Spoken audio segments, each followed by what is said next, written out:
Hai așa, băga mea, dă-l urcașul ăsta, iar nu. Dă-l jos.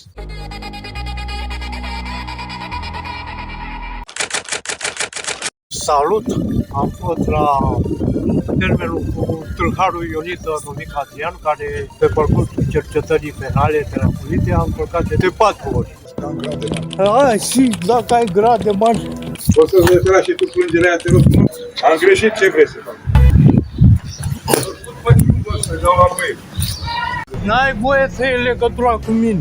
Eu n-am voie. Da. Să vezi ce să ai tu voie să mai ieși din casă.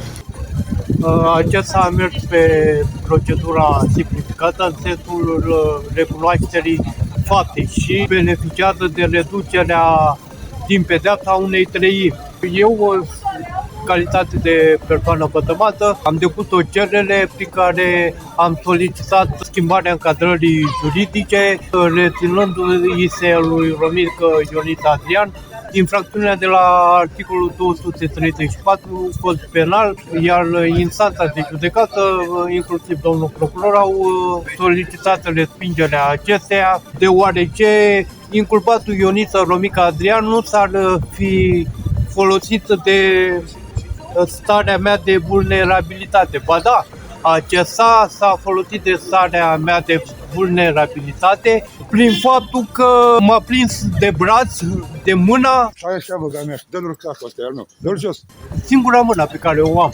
N-am fost lăsat să-mi exprim punctul de vedere în sensul probării acestei infracțiuni. Deși pe filmare se vede cum acesta mă prinde de braț și nici nu s-a luat în considerare raportarea infracțiunii la articolul 47 Cod Penal, în sensul că infracțiunea a fost săvârșită prin instigare săvârșită de Cană Daniel, angajatul găzăriei lui Nița Aurel. A rămas instanța de judecată în pronunțare supra măsurii arestului preventiv la data de 21 noiembrie, iar asupra cauzei urmează să se pronunțe pronunțarea pe fond, fiind pe data de 18 decembrie. Probabil va face contestație, dacă nu el va face contestație parchetul, dacă nu inculpatul Ioniță Romic Adrian, va face cu siguranță parchetul contestație împotriva sentinței. Acesta recunoaște în cursul actelor din dosar faptul că a fost pus de Cană Daniel. A fost pronunțată sentința în dosarul tâlharului Ioniță Romic Adrian și așa cum v-am relatat, peța rămăsese în pronunțare.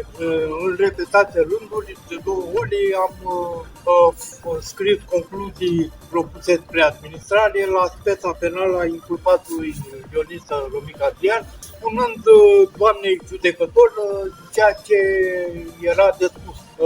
Faptul că Ioniță Romic Adrian a fost instigat și determinat să comită infracțiunea.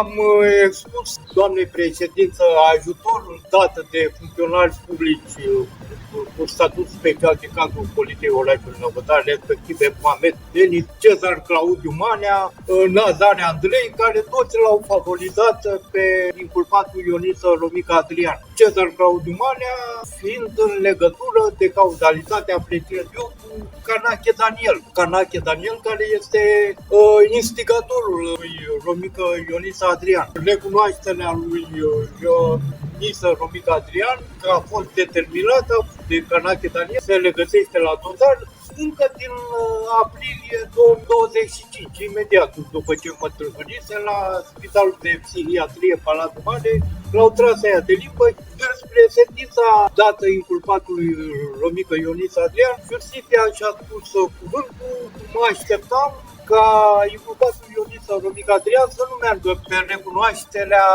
faptei în ce mă privește pe mine. În sensul că m-a tâlhărit așa cum a fost expusă în cadrul rechizitorului încheiat de procurorul de caz. Din 3 ani și 6 luni i s-a scăzut o treime inculpatului și pedeapsa finală a rămas la 2 ani și 4 luni de închisoare. Dacă e cu minte și nu e Smart 2, așa cum a fost în repetate rânduri cu mine, va ieși peste un an și 2 luni, executate efectiv. Așteptăm și cu Canache să vedem ce se va întâmpla. Oricum, Romică Ioniță Adrian a fost chemat de către procurori și a fost îndrumat să își recunoască vinovăția, altfel nu cred că ar fi făcut-o. Eu apreciez că Ioniță Romică Adrian a fost sfătuit să-și recunoască vinovăția și să-l dea pe Canache Daniel, pe goană. La data de 21 ianuarie chiar eu am făcut plângerea scrisă împotriva lui Canache Daniel, expunându-i acestuia legătura de cauzalitate cu Cezar Claudiu Manea, care îi lua apărarea lui Ioniță Romică Adrian încă din data de 23 aprilie. Ăsta e primul proces. Le așteptăm și pe celelalte. Hai, la mulți ani cu executare la băieții șmecheri care se dau la persoane publice. De ce te-ai dus să dai cu pixul? Lasă-mă, gata, mă. Bă, că mi-a familia ta! Bă, că mi-a familia ta! Da? Te omor cu toți morții, bă!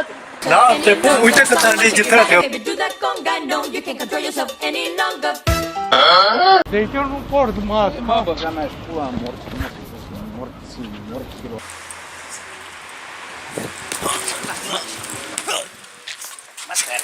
O dai cu mine? Ridici mâna la mine?